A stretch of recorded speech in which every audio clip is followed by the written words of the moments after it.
Dear viewers, आज हम अपने मेडिकल टर्मिनोलॉजी सीरीज के पार्ट 5 में आपसे चंद मेडिकल टर्म्स डिस्कस करेंगे। फर्स्ट ऑफ ऑल, जो एक लफ्ज़ है यूरिया, बहुत इजी सा है और इससे मुराद है यूरिन। ठीक है, मतलब कि यूरिन से मुतालिका बात होगी जब कभी भी यूरिया का लफ्ज़ हम देखेंगे। क्लियर? यूरिन से मुतालिका बात आई, इसको फॉर एग्जांपल यूरिनेशन है। यूरिनेशन के अलावा इसके लिए एक लफ्ज़ यूज़ होता है मिक्चुरेशन। लिखने की मेरी ज़रूरत नहीं है, मेरे ख्याल में मिक्चुरेशन का लफ्ज़ इस्तेमाल होता है, एमिक्शन का लफ्ज़ इस्तेमाल होता है, सिर्फ मिक्शन का लफ्ज़ भी इस्तेमाल होता है। ओरोन एक लफ्ज़ है, ओरोन जो है वो भी इसके लिए यूज़ होता है। बल्कि ओरोन से एक और बात मैं आपको बताऊंगा कि ओरोलॉजी जो है ये यूरिन से मुतालिका जो नॉलेज है, जो स्टडी है, उसके लिए ये लफ्ज़ भी बोला जा सकता है। एक लफ्ज़ और याद आया, यूरेसिस।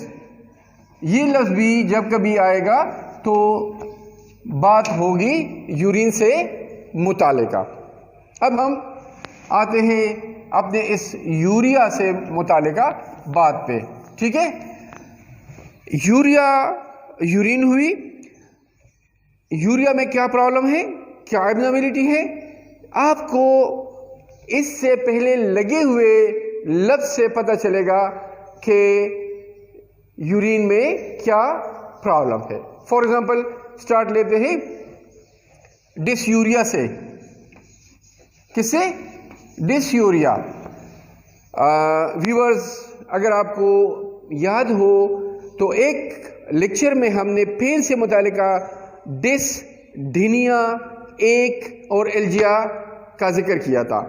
वही डिस वाली लफ्ज़ यहाँ पे आपको मिल रही है। डिसयूरिया मीन्स पेन और डिफिकल्टी इन यूरिनेशन। यूरिन में अगर कोई बर्निंग है, कोई पेन है या इस किस्म की कोई भी डिफिकल्टी है तो आप कहेंगे दिस इज डिसयूरिया। ओके, अब अगर यूरिन नॉर्मल से ज़्यादा है तो पोली का लफ्ज़ यूज़ होगा। किसके लिए? कोई भी चीज़ अगर नॉर्मल से ज़्यादा हो मिकदार में या इवन तादाद में भी, तो यहाँ पर पोली का लफ्ज़ आप जहन में रखें। अब पोली का लफ्ज़ आया यूरिया के साथ, इट मीन्स कि जो यूरिन है वो जल्दी जल्दी आएगा। Is it clear? हाँ, पोली यूरिया से मुतालिका एक और बात मैं आपको बताना चाहूँगा जो इसका बिल्कुल ऑपोजिट है, दैट इज़ ओलिगोरिया। जहन में रखिए व्यूवर्स के, ये जो ओलिगो का लफ्ज़ है, जिस तरह पोली का लफ्ज़ आता है किसी भी चीज़ के मिकदार में ज़्यादती को, तादाद में ज़्यादती को, इसी किस्म की अगर मिकदार में कमी हो तो ओलिगो का लफ्ज़ आएगा। तो ओलिगोरिया से यहाँ मेरा क्या होगा कि यूरिन नॉर्मली जितनी होती है उससे कम होगी। एक और लफ्ज़ भी आप ज़हन में रखें, दैट इज़ एनोरिया। अब यहाँ पर एक बात आप ज़हन में रखें कि ये जो एन का लफ्ज़ है या जो सिर्फ ए का लफ्ज़ है, ठीक है ना, ये आता है एब्सेंस के लिए। किसके लिए?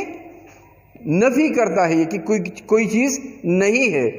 तो यहाँ पर एनूरिया, अच्छा, ए की बजाय एन इसलिए लगा है कि यहाँ पर ये लफ्ज़ जो यूरिया है ये शुरू होता है वावल से। कहाँ से? वावल से।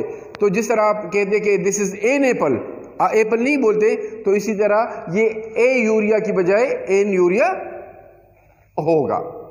अब एक और चीज़ जो आपके ज़हन में यहाँ पे होनी चाहिए, दैट इज़ स्ट्रेंगूरिया। स्ट्रेंगुलेशन जो है ये किसी चीज़ के फंस जाने के लिए इस्तेमाल होता है कि कोई चीज़ फंस गया है, खुल के नहीं आता, तो इस किस्म की कंडीशन जो होगी यूरिन में तो हम कहेंगे कि स्ट्रेंगूरिया है। एक और लफ्ज़ जो तकरीबन सेम ही है स्ट्रेंगूरिया से मुतारिका, दैट इज एस्कूरिया। अच्छा, स्कूरिया भी जो है ऑलरेडी जिस तरह मैंने बता दिया तकरीबन वही कंडीशन है जिसको हम कहेंगे कि सप्रेशन है। क्या? सप्रेशन ऑफ यूरिन, सप्रेशन, या एक और लफ्ज बताना चाहूँगा, रिटेंशन।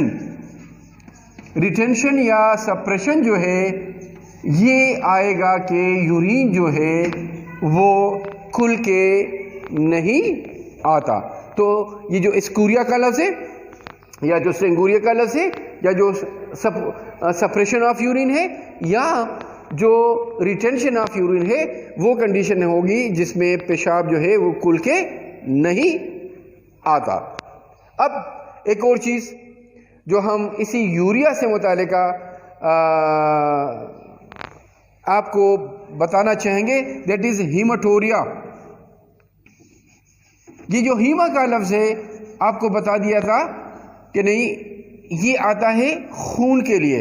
अच्छा, इसमें ये ए हो तो भी ठीक है, ए ना हो तो भी कोई प्रॉब्लम नहीं है, लेकिन हीम आएगा खून के लिए।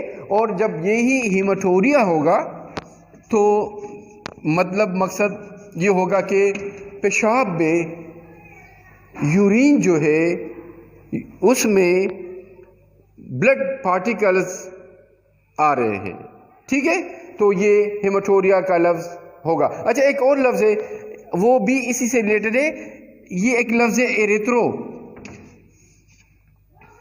अच्छा, एरिथ्रो का लफ्ज़ जब कभी आता है तो रेडनेस को जाहिर करते हैं, जिस तरह एरिथ्रोसाइट्स, ओके, जो आरबीसीज है, इस तरह एरिथ्रोडर्मा जो स्किन में सुर्खी जो है आपको अगर मिलेगी। तो अगर ये एरिथ्रोरिया होगा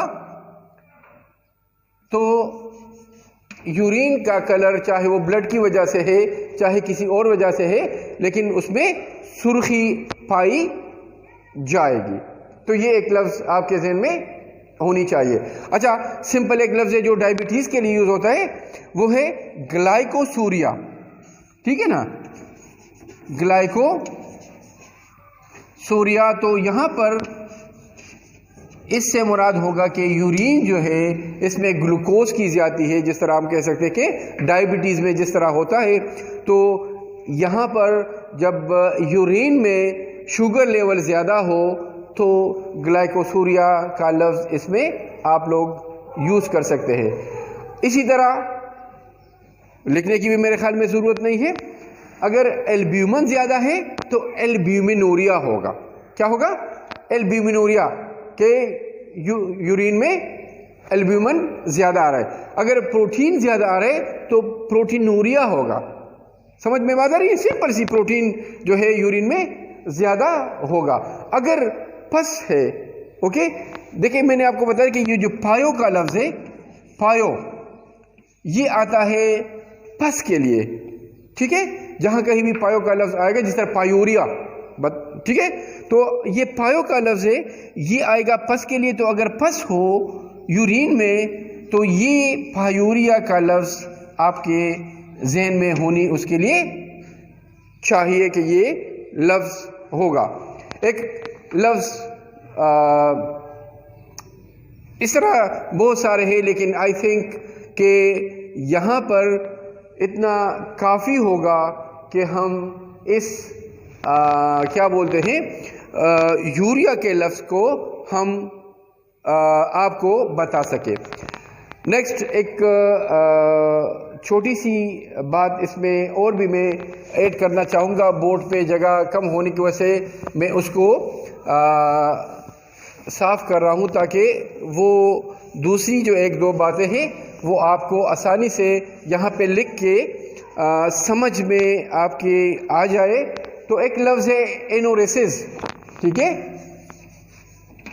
एनोरेसिस जो है ये यहाँ पर एक कंडीशन है कि इनवॉलंटरी गैर इरादी पेशाब का अखराज है, इनवॉलंटरी यूरिनेशन, एनोरेसिस, ठीक है। अब ये जो एनोरेसिस की बात है, अच्छा इसको एक और लफ्ज़ है बेड वेटिंग, इस भी कह सकते हैं बेड वेटिंग।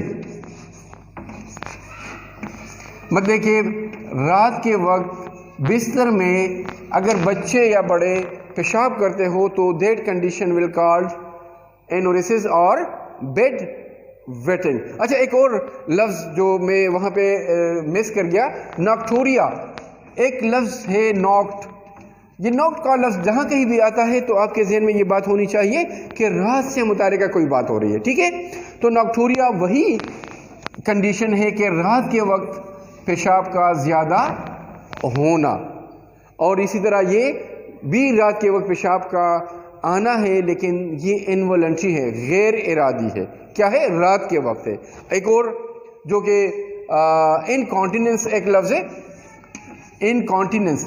अच्छा डियर्स, इनकॉन्टिनेंस जो है ये भी एक लफ्ज़ है, एक मेडिकल टर्म है जो यूज़ होता है इनवॉलंटरी कॉन्टिनेंस, जो यूज़ होता है इनवॉलंटरी यूरिनेशन के लिए, गैर इरादी पेशाब के इखराज के लिए। लेकिन यहाँ पर जिस तरह बता दिया रात के वक्त है, इसी तरह ये जागते में अगर ड्रिबलिंग ऑफ यूरिन होती हो, क्या होती हो? ड्रिबलिंग ऑफ यूरिन होती हो, तो ये आप कह सकते हैं कि ये इनकॉन्टिनेंस है, ड्रिबलिंग ऑफ यूरिन, ठीक है। तो ये दिन के वक्त या जागते में है। अब दोनों गैर इरादी डिस्चार्ज है यूरिन का, सोते में और जागते में।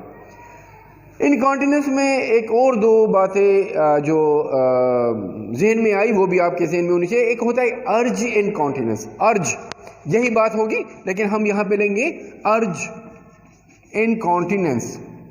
अर्ज इनकॉन्टिनेंस जो है वो इनकॉन्टिनेंस है, वो गैर इरादी इखराज है पेशाब का, जो बहुत जल्दी में पेशाब के लिए जाना होता है, और जाने से पहले 2-4 कतरे या कम या ज़्यादा या जो पेशाब है वो अगर इनवॉलंटरी अगर डिस्चार्ज होता हो तो इस कंडीशन को कहेंगे अर्ज इनकॉन्टिनेंस।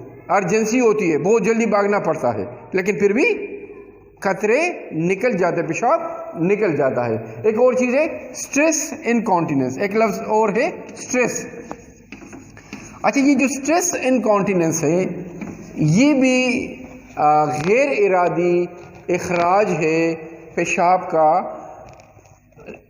गैर इरादी निकलना है, लेकिन जब खांसी या छींक वगैरह आए और उसके साथ इस किस्म की कंडीशन हो तो आप कह सकते हैं कि ये स्ट्रेस इनकॉन्टिनेंस है।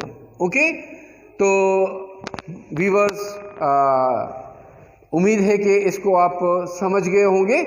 इंशाल्लाह अगर ज़िंदगी हुई तो नेक्स्ट इसी मेडिकल टर्मिनोलॉजी की पार्ट 6 में हम फिर बात करेंगे।